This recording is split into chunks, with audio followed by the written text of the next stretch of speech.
ఇదేరా మనం ఇప్పుడు ఉండబోయే guest house.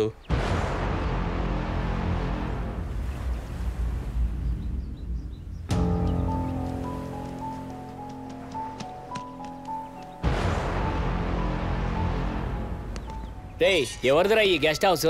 మా ఫ్రెండ్దిరా, వాడు పంజాబ్లో ఉంటాడు. మనం టూర్ ప్లాన్ చేసినప్పుడు అడిగితే గెస్ట్ హౌస్ వాడుకోమన్నాడు. ఈ జీప్ కూడా వాడే పంపించాడు. పక్కనే బీచ్ కూడా ఉంటుంది. కావాల్సిన రోజులు మనం ఎంజాయ్ చేసుకోవచ్చు. అందుకే ఇక్కడికి తీసుకొచ్చా. రండి. అయ్యా మీరు వస్తే తాళాలు ఇవ్వమని మీ ఫ్రెండ్ చెప్పాడయ్యా. ఓకే రండ్రా.